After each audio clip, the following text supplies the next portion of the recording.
Hello, everybody. Welcome to Chapter 26 of Charlie and the Chocolate Factory, the television chocolate room. We left off with this very adventurous chapter with a lift, and many of you were thinking about character traits at that point. This would be a good time to continue thinking about that as we grow to learn a little bit more about a certain character, Mike TV. Okay, let's get started. The TV family, together with Charlie and Grandpa Joe, stepped out of the lift into a room so dazzlingly bright and dazzlingly white that they screwed up their eyes in pain and stopped walking. Mr. Wonka handed each of them a pair of dark glasses and said, "Put these on quick, and don't take them off in here, whatever you do. This light could blind you." As soon as Charlie had his dark glasses on, he was able to look around him in comfort.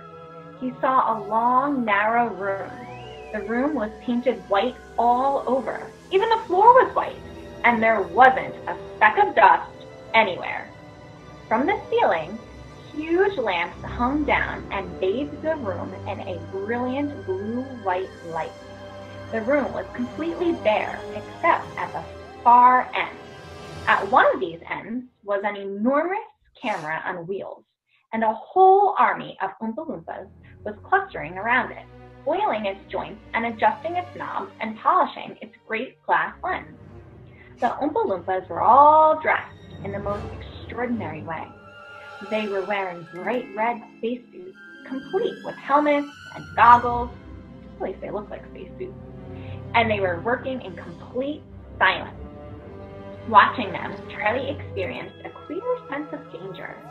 There was something dangerous about this whole business, and the Oompa Loompas knew it. There was no chattering or singing among them here, and they moved about over the huge black camera slowly and carefully in their scarlet spacesuits. At the other end of the room, about 50 paces away from the camera, a single Oompa Loompa, also wearing a spacesuit, was sitting at a black table gazing at the screen of a very large television set. "Here we go!" cried Mr. Wonka, hopping up and down with excitement. "This is the testing room for my very latest and greatest invention, television chocolate." What is television chocolate? Asked Mike TV. "Good heavens, child, stop interrupting me. Said Mr. Wonka. It works by television. I don't like television myself. I suppose it's all right in small doses, but children never seem to be able to take it in small doses. They want to sit there all day long, staring and staring at the screen." That's me. Said Mike TV. Silence. Said Mr. TV. "Thank you. Said Mr. Wonka. I shall now tell you how this amazing television set of mine works. But first of all, do you know how ordinary television works? It is very simple. At one end, where the picture is being taken, you have a large camera and you start photographing something.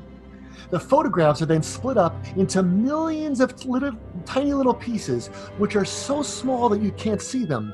And these little pieces are shot out into the sky by electricity. In the sky, they go whizzing around all over the place until suddenly they hit the antenna on the roof of somebody's house.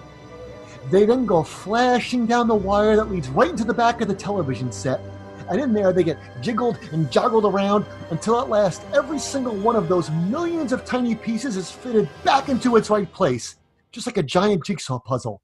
And presto! The photograph appears on the screen. That isn't exactly how it works. Mike TV said. I am a little deaf in my left ear. Mr. Wonka said. You must forgive me if I don't hear everything that you say. I said that isn't exactly how it works. Shouted Mike TV. You're a nice boy, Mr. Wonka said. but you talk too much. Now then, the very first time I saw ordinary television working, I was struck by a tremendous idea. "Look here," I shouted. "If these people can break up a photograph into millions of pieces and send those pieces whizzing through the air and then put them together at the other end, why can't I do the same thing with a bar of chocolate? Why can't I send a real bar of chocolate whizzing through the air in tiny pieces and then put the pieces together at the other end, all ready to be eaten?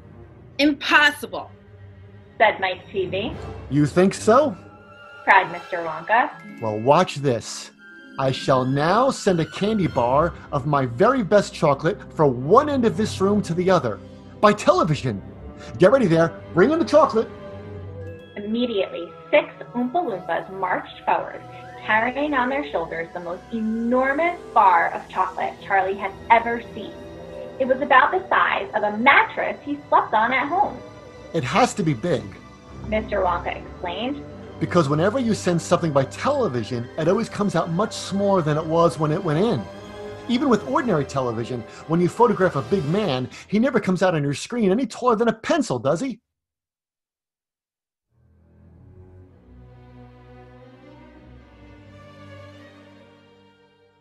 Here we go.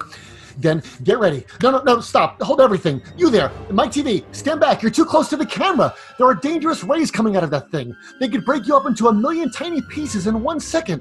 That's why the Oompa Loompas are wearing spacesuits. The suits protect them.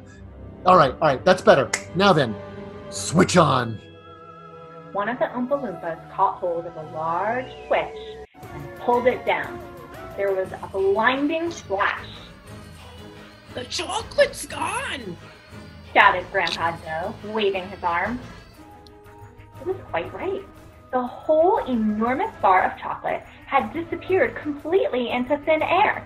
It's on its way, cried Mr. Wonka. It is now rushing through the air above our heads in a million tiny pieces. Quick, come over here.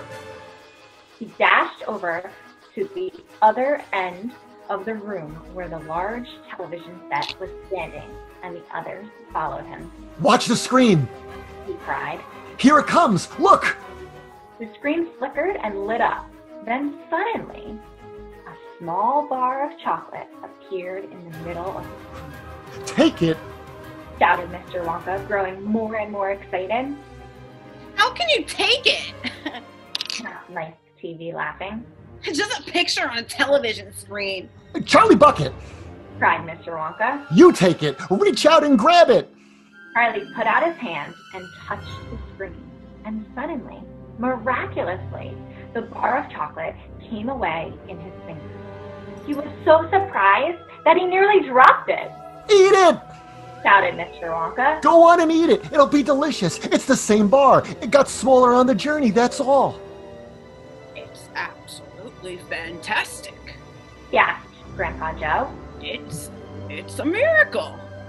Just imagine, cried Mr. Wonka. When I start using this across the country, you'll be sitting at home watching television and suddenly a commercial will flash on the screen and a voice will say, "Eat Wonka's chocolates. They're the best in the world. If you don't believe us, try one for yourself now." And you simply reach out and take one. How about that, eh? Terrific. cried Grandpa Joe. It will change the world. That concludes chapter 26, everyone. Great chapter. Yeah, it's one of those transition chapters where we have some big events with the elevator, and now we're kind of just, I think something's going to happen. I feel like it's a little ominous, meaning kind of getting a little creepy here.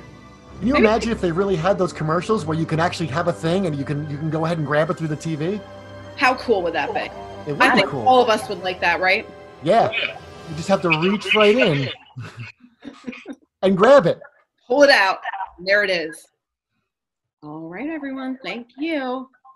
Thanks. Bye. Bye-bye.